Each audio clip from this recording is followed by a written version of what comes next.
Management Research. Hello and welcome to the Management Research podcast. I'm your host, Dr. Eugene.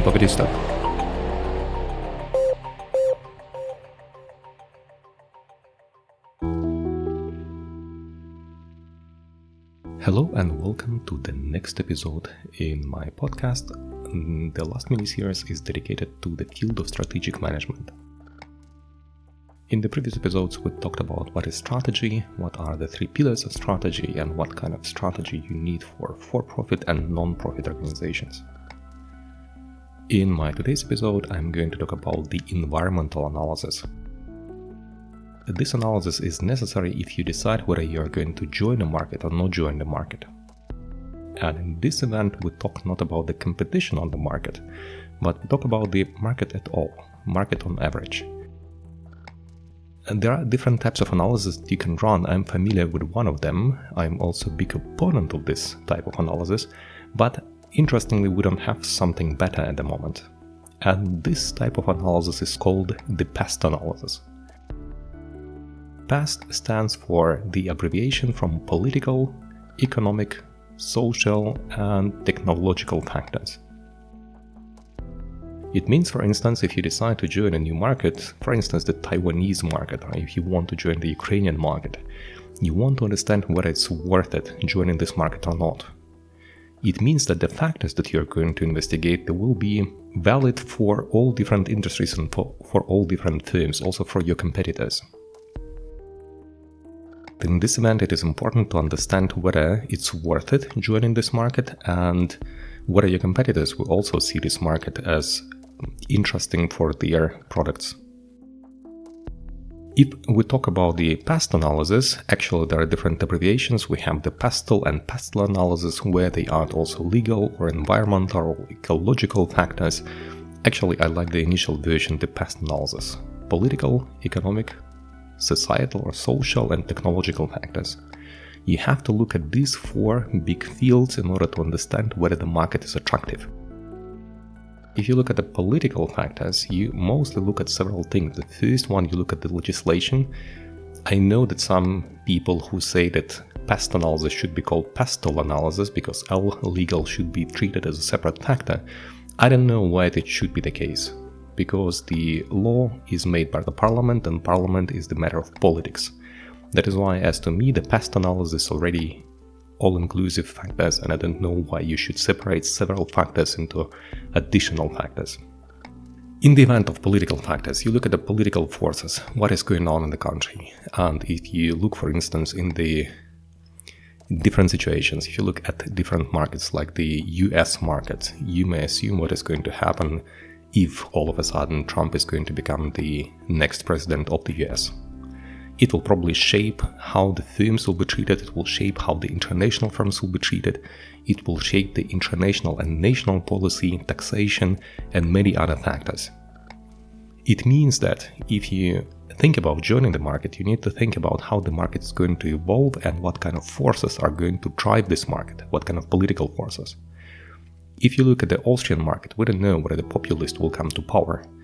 But if yes, then probably international firms will have issues. Probably the labor market will be hardly impacted because if the immigration is going to be restricted, then you will have the personnel deficit. It may happen that you will have other economic issues, but then we move already to economic factors.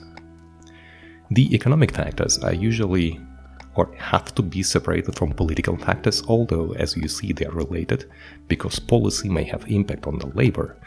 But let's look at the economic factors as such. In the event of economic factors, you look at the state of the economy, is it developing, is it dropping, and so on. But it doesn't mean if the economy is not growing, it is bad. It can happen, this is exactly what you want to bring to this market. Let's assume you plan to bring some substitutes to existing products to the market.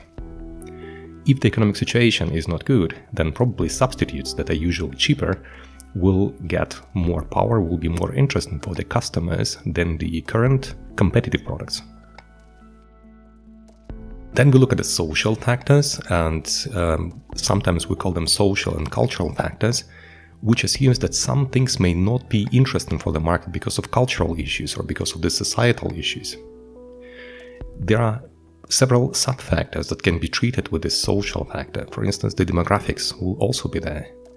If your product is oriented towards the young audience and you see that the birth rate in this country is very moderate, then it may assume that you will have not so many customers whom you would be interested in. And vice versa, if you offer a product for the elderly people and the country demographic shows that the number of elderly people is increasing, probably the market would be interesting for your product. You can also look here at different cultural aspects. For instance, some things are not really popular. And I think when they try to sell the new source of protein, I think they were the crickets or something like this, so some kind of insects that they want to bring to the European market, you can assume that cultural predisposition towards consuming this type of protein will be very low and might be lower than in some Asian countries. The same, I remember a colleague of mine wanted to sell the sausages, produce the sausages like the German sausages in China, which is interesting if you like them, but doesn't mean that the Chinese culture is ready to eat, let's say, the white sausages in a German style in China. And finally, we have the technological factors. We have several aspects here. The first one, if you are a technological firm, you need to know that infrastructure is there. And if the infrastructure is underdeveloped, then can happen that your new IT enterprise and your e-commerce firm might not succeed just because there is lack of infrastructure and lack of internet connection. This may make some countries less interesting for your product than the others.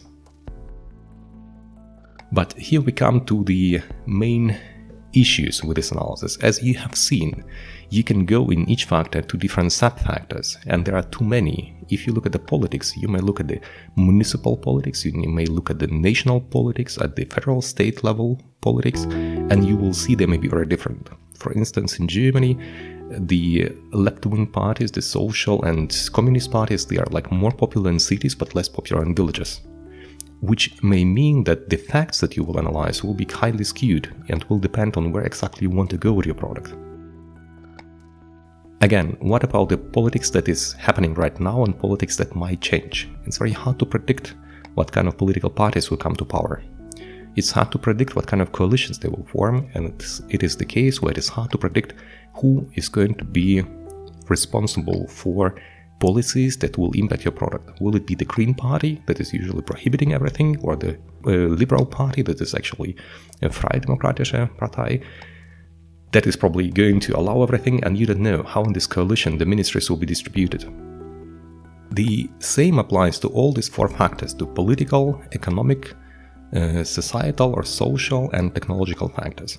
Just because even within the social, you may go deeper, you may go into cultures. How deep are you going to go into cultures? And demographics, how deep do you want to go into demographics, and so on. And the second issue with the PEST analysis is that these factors have different weights. We assume that economic factors are the most important, but actually I would argue that political factors are the most important. If tomorrow a new party comes to power and introduces one legislation, it can restrict plenty of your business, or vice versa, it can enhance your business, and you don't know what's going to happen, but political factors may be of higher value than economic or societal factors. The next issue with these factors is that they're in constant flux. You don't know how the culture is going to evolve, and maybe the new sources of protein in Europe will become more popular because we have now a lot of sustainability movements.